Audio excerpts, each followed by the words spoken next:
कृषि विभाग हमारे किसानों के हित में लगातार काम करते हुए आ रहे हैं।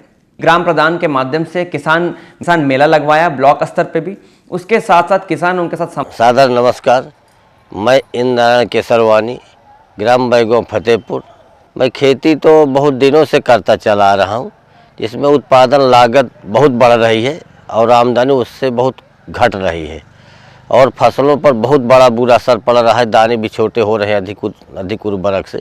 तो जब इसके बाद हमने मिट्टी परीक्षण करवाया तो ये हमारे पास मृदा परीक्षण का कार्ड भी है। तो इसमें लिखा हुआ है कि कितनी उर्वरक, कितनी डीएपी, कितनी सल्फर, कितनी जिंक और किस चीज़ की कमी है, उतना ही इस्तेमाल हम करें ताकि हमारा मृदा भी सुरक्षित रहे और हम लोग भी सुरक्षित रहें।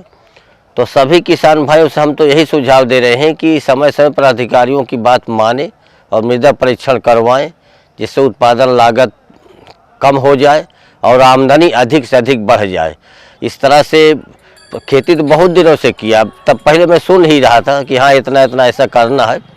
तो हम 1 बीघा में दो वो 50 किलो का 100 किलो 70 किलो यूरिया डीएपी डाल देते। इससे बहुत बड़ी लागत बढ़ गई और फसल भी नुकसान होने लगी।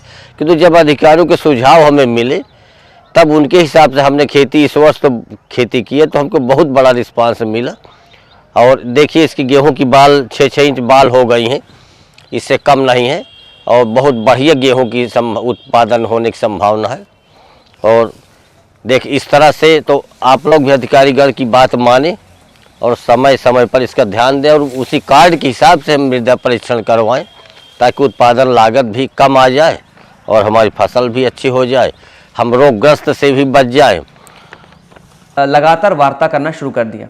तो हम लोगों ने जो हमारे सरकार की स्कीम है उसको लागू करने के लिए किसानों को प्रेरित भी किया और हमारे ज़मीनी स्तर के ग्रास रूट फंक्शनरी जो एग्रीकल्चर डिपार्टमेंट है वो भी इस पर लगातार प्रयास करता रहा और अधिक से अधिक के किसानों का हम लोगों ने सॉइल हेल्थ कार्ड बनाया। लेकिन सिर्फ सॉइल हेल्थ कार्ड बनाने से कोई फ़ायदा नहीं होता है, उसके जो अंतिम रिजल्ट आते हैं उसको हम लोग ज़मीनी स्तर पर अपनी खेती में अगर उसका यूज़ करेंगे रिजल्ट्स को तो और अच्छी खेती होती है। सॉइल हेल्थ कार्ड में दिए गए रिकमेंडेशन के आधार पर इन्होंने खेती भी की और परिणाम स्वरूप ये रहा इनकी खेती का प्रोडक्टिविटी भी बढ़ा और आज इनकी आय भी बढ़ गई।